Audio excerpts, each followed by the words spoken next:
Praise the Lord. கர்த்தருடைய பரிசுத்த நாமம் மகிமைப்படுவதாக. ஆதியாகமம் 15ஆம் அதிகாரம் 6வது வசனம். ஆபிராம் கர்த்தரை விசுவாசித்தான், அதை அவர் அவனுக்கு நீதியாக எண்ணினார். எனக்கு பிரியமானவர்களே, விசுவாசம் ரொம்ப அவசியமான ஒரு விஷயம். விசுவாசம் இல்லாமல் தேவனத்தில் பிரியமாக இருப்பது கூடாத காரியம். எந்த ஒரு விஷயத்தை செய்தாலும் அது ஒரு விசுவாசம் தேவை. நம்முடைய ஜெபத்திற்கு ஒரு விசுவாசம் தேவை. வேதத்தை வாசிக்கும்போது அது அப்படியே நடந்தது தான் என்று நாம் நம்புகிறோம் இல்லையா? அந்த நம்பிக்கைக்கு ஒரு விசுவாசம் தேவை. எனக்கு பிரியமானவர்களே, விசுவாசம் மிகப்பெரிய ஒரு ஆசீர்வாதத்தை கொடுக்கக்கூடியது. பரிசுத்தாவின் கனிகளிலேயும் ஒரு விசுவாசம் இருக்கிறது.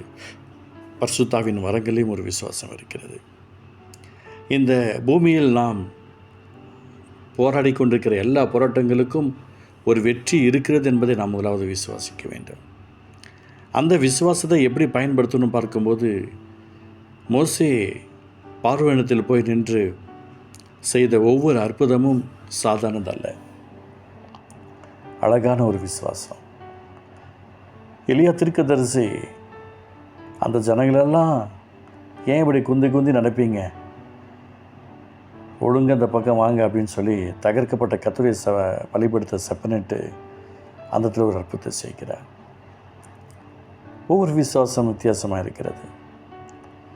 தானியேல் தீர்க்கதரிசியுடைய விசுவாசத்தை பார்க்கும்போது பார்த்தீங்க அப்படின்னா, ஆண்டவர் சமூகத்தில் ஜெபம் பண்ணி ஜெயிக்கிறது காரியங்கள். இது பரிசுத்தாவின் கனிகளுக்குரிய விசுவாசம். ஆக்டிவேட்டு நடக்கிறது, வெளியில் போய் ஜனங்களுக்கு உண்பதாக பண்ணுவது வரங்களுக்குரிய விசுவாசம். கர்த்தருடைய சமூகத்தில் உட்கார்ந்து பெற்றுக்கொள்வது அது பரிசுத்தாவின் கனிகளுக்குரிய விசுவாசம். இயேசுவின் நாமத்தில் சொல்லிக்கிறேன், அந்த சிங்கங்கள்லாம் எப்படி காத்திருந்துருக்கும். அந்த சிங்கங்கள்லாம் வாயெல்லாம் கட்டி போட்டார். அதுதான் பரிசுத்தாவின் கனியின் விசுவாசம். அந்த நெருப்பு, சாத்ராக் மேஷாக் ஆபேத்நேகோ நெருப்பு, அடிக்கடி நான் சொல்கிறேன், நான் நெருப்புக்கு கூட தெரியும் சாத்ராக் யார், மேஷாக் யார், ஆபேத்நேகோ யாருன்னு.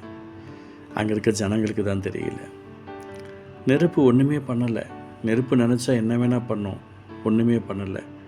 அந்த வாடை கூட வரலை. அது பரிசுத்தாவின் கனியின் விசுவாசம்.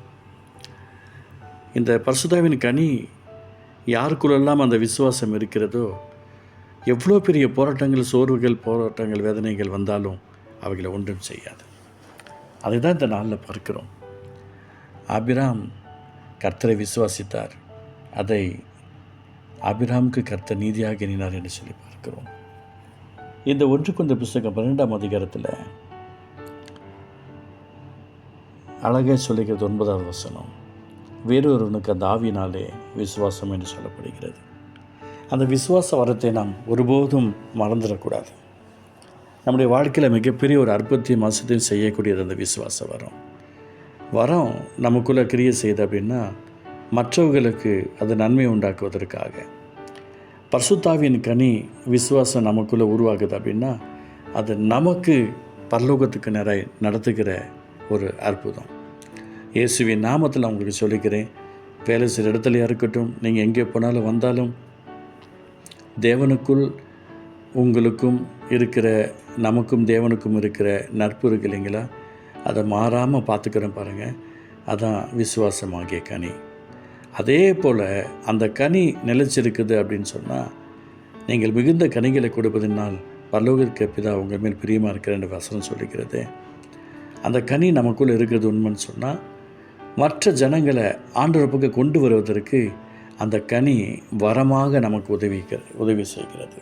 இயேசுவின் நாமத்தில் நான் சொல்லிக்கிறேன், கர்த்தருடைய உன்னதமான அந்த பரிசுத்த பிரசன்னம் இந்த நாளில் வரங்களுக்காக பிரயாசப்படுங்கள். கர்த்தருடைய வல்லமைக்காக பிரயாசப்படுங்கள். கர்த்தருடைய அக்கினிக்காக பிரயாசப்படுங்கள். தெய்வ பிரசன்னம் நம்முடைய வாழ்க்கையில் மிகப்பெரிய ஒரு நன்மையை கர்த்தர் கொடுத்து வேலைப்படுத்துவார். ஜெபிக்கலாமா? அன்பு தகப்பனே, பரிசுத்தாவின் கனிக்குரிய விசுவாசம் எங்களுக்கு வேண்டும். பரிசுத்தாவின் வரங்களுக்குரிய விசுவாசம் எங்களுக்கு உள்ள வேண்டும். நீர் எங்களுக்கு உதவி செய்யும். இயேசுவின் நாமத்தில் நாங்கள் ஜெபிக்கிறோம்ப்பா. கிருபை தாங்கட்டும். இயேசு நல்ல பிதாவே. ஆமென். ஆமென்.